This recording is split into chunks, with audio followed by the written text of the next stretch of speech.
एक दफ़ा का ज़िक्र है कि जंगल में तूफ़ानी बारिश हो रही थी।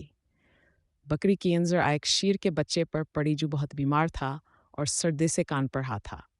शेर के बच्चे ने काफ़ी दिनों से कुछ खाया नहीं था। बकरी को शेर बच्चे पर बहुत तरस आया। बकरी ने प्यार से उसके सर पर हाथ फेरा। भूखे शेर ने हसरत से बकरी की तरफ देखा। बकरी समझ गई कि बहुत भूखा है। उसने शेर बच्चे को खाना दिया, दूध पिलाया। इतनी देर में बारिश आ गई। बकरी ने वहाँ से जाने का इरादा किया, लेकिन फिर उसे ख्याल आया कि कहीं शेर का बच्चा अकेले मर न जाए। लिहाजा बकरी उसके पास रख गई। 2-3 दिन अपने घर नहीं गई, बल्कि शेर के बच्चे की देखभाल करती रही। बकरी की देखभाल की बदौलत शेर का बच्चा तंदुरुस्त हो गया। बकरी ने सोचा, अब शेर का बच्चा तंदुरुस्त हो गया है, अब मैं चली जाती हूँ। मगर फिर उसे बच्चे पर रहम आया। कहा कि माँ बाप तो न जाने कहाँ हैं। यह बेचारा अकेले में घबराएगा, कहीं शिकारी का निशाना हीन न बन जाए। चुनांचे वहाँ से अपने घर ले आई। यहाँ शेर का बच्चा बकरी के बच्चों के साथ है रहने लगा। कुछ अर्सा गुजरने के बाद शेर का बच्चा जवान हो गया। एक दिन बकरी घास खा रही थी और शेर का बच्चा बकरी की रखवाली कर रहा था। ऊपर से एक कौवा गुजरा। उसने देखा कि बकरी घास खा रही है और शेर उसके पास बैठा है। जबकि शेर तो बकरी को खा जाता है, मगर ऐसा कुछ नहीं हुआ। कोई यह माजरा पूछने बकरी के पास आया तो शेर कुएं की तरफ लपका और उसे उड़ा दिया।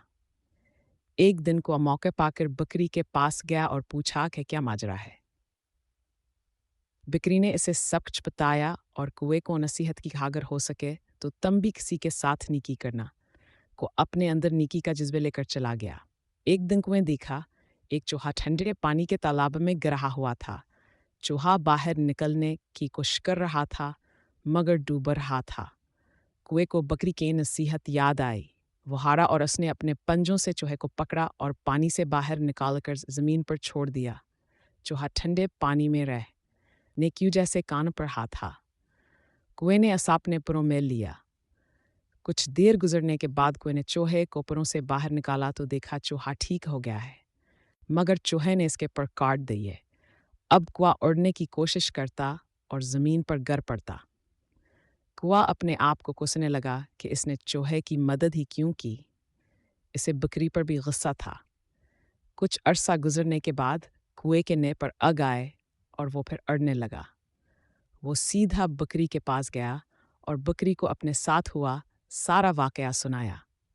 बकरी ने कहा, नेकी करो ज़रूर, मगर फितरत देखकर